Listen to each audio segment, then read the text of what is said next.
Type is power. The power to express words and ideas visually. It's timeless, but always changing. And that's what we're going to explore. Most people agree that the creator of typography was a German man named Johannes Gutenberg, and yes, he wore a hat like that. Before Gutenberg came along and revolutionized the world of communication, books needed to be scribed by hand, usually by monks, which was very time-consuming and expensive. So Gutenberg created blackletter, the first ever typeface, modeled after the writing of the scribes. Blackletter has thick vertical lines and thin horizontal connectors, which made it great for scribing, but it looked very dense and squished together when printed. Something needed to change. Enter Roman type. This particular typeface is Cambria, which you're probably used to seeing on your word processor, but the first ever Roman typeface was created in the 15th century by the Frenchman Nicolas Jenson. This is his typeface right here. Jenson worked mainly in Venice, Italy, and was inspired by the lettering found on ancient Roman buildings. His letter forms were based on straight lines and regular curves. This made them very clear and legible compared to the dense darkness of blackletter. This legible new typeface was an instant success, and quickly spread across Europe, riding on the coattails of the Renaissance.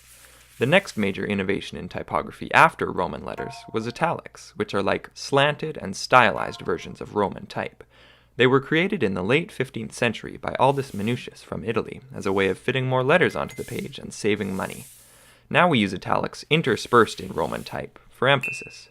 Aldus Manutius also created the modern comma and semicolon, but that's another story.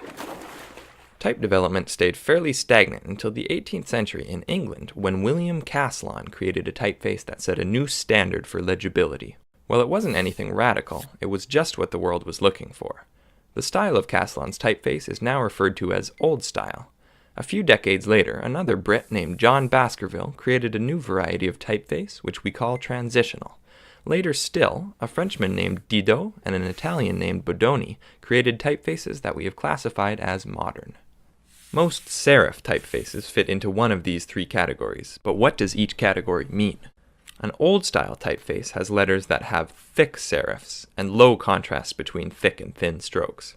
A transitional typeface has letters with thinner serifs and a higher contrast between thick and thin strokes.